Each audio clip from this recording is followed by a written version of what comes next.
नमस्ते। तो आज हम बात करने वाले हैं डॉक्टर वेन डायर के बारे में और उनकी उस कमाल की फिलॉसफी के बारे में जो हमें लाचारी के एहसास से निकालकर एक पावरफुल जिंदगी की तरफ ले जाती है।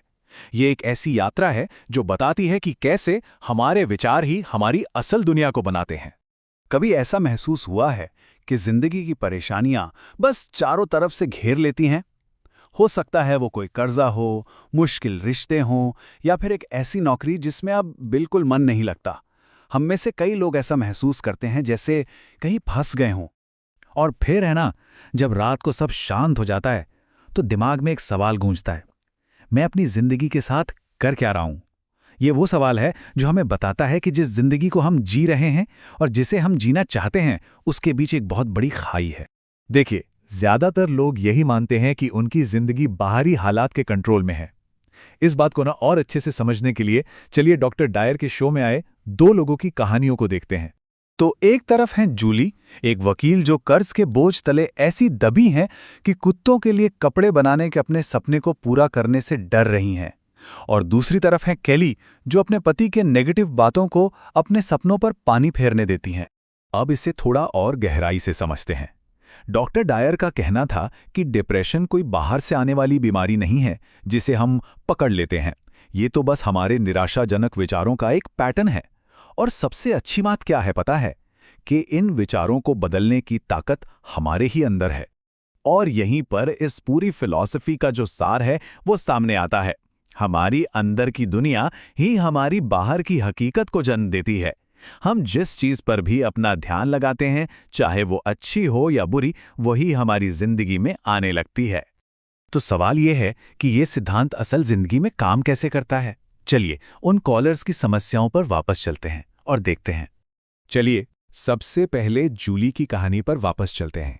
याद है वो वकील जो कुत्तों के कपड़ों का बिजनेस शुरू करना चाहती थी?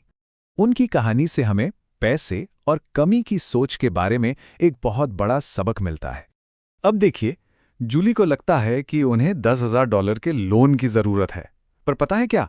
असली प्रॉब्लम ये पैसा नहीं है। असली प्रॉब्लम है उनकी कमी वाली सोच, जो इस रकम को एक पहाड़ जैसी रुकावट बना रही है। डॉक्टर डायर ने क्या कमाल की बात कही थी। उन्होंने समझाया कि असल दिक्कत पैसे की कमी नहीं, बल्कि कमी वाली सोच में है। जब हम कर्ज लेते हैं तो हम अपनी जिंदगी का कंट्रोल किसी बाहरी चीज को दे देते हैं और बस वहीं हम अपनी असली ताकत खो देते हैं। अब बात करते हैं केली की। उनकी कहानी से हमें ये समझ आएगा कि हमारी अंदर की दुनिया हमारे रिश्तों पर कैसे असर डालती है और कैसे हम दूसरों की नेगेटिव बातों को खुद पर हावी होने देते हैं। और डॉक्टर डायर का ये आइडिया तो बस आजाद कर देने वाला है। कोई मेरे बारे में क्या सोचता है ये उसकी प्रॉब्लम है, मेरी नहीं। हम ही लोगों को सिखाते हैं कि वो हमारे साथ कैसा बर्ताव करें। जब हम नेगेटिविटी में उलझने से मना कर देते हैं तो हम अपनी इमोशनल आज़ादी वापस पा लेते हैं। ये स्लाइड प्यार को समझने के दो बिल्कुल अलग तरीकों को दिखाती है। जॉर्ज की कहानी, जो अपने एक्स पार्टनर से प्यार करते थे, हमें सिखाती है कि एक प्यार होता है जो उम्मीदों से बंधा होता है और दूसरा होता है जो बिना किसी शर्त के बस दिया जाता है। उसे ही तो कहते हैं अनअटैच्ड लव। तो अब तक हमने रोजमर्रा की दिक्कतों की बात की। अब थोड़ा और गहराई में चलते हैं और डॉक्टर डायर की फिलॉसफी के उस हिस्से को समझते हैं जो हमारे अंदर छिपी हुई असली ताकत को खोजने के बारे में है। क्या आपको पता है एंथुजियाज्म या उत्साह शब्द कहां से आया है? ये एक ग्रीक शब्द है एंथियोस, जिसका मतलब होता है अंदर का ईश्वर। इसका सीधा सा मतलब है कि जब हम किसी चीज के लिए जुनून महसूस करते हैं तो वो सिर्फ एक इमोशन नहीं होता, बल्कि वो हमारे अंदर की डिवाइन पावर से एक कनेक्शन होता है। बात को समझिएगा, ये जो अंदर की लड़ाइयां हैं ना, इनसे बाहर निकलना असल में कुछ नया सीखना नहीं है, बल्कि ये अपने असली रूप को याद करने जैसा है। जब हमारा मन शांत होता है तभी हम अपनी असली ताकत से जुड़ पाते हैं, जो हमेशा से शांतिपूर्ण और हर नेगेटिविटी से परे है।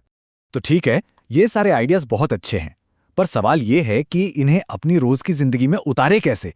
चलिए इसका एक बहुत ही प्रैक्टिकल तरीका देखते हैं। डॉक्टर डायर ने एक बहुत ही सिंपल लेकिन बहुत पावरफुल मॉर्निंग रूटीन बताया था। सिर्फ 3 स्टेप्स हैं। सबसे पहला, उठते ही उस दिन के लिए शुक्रगुजार हों।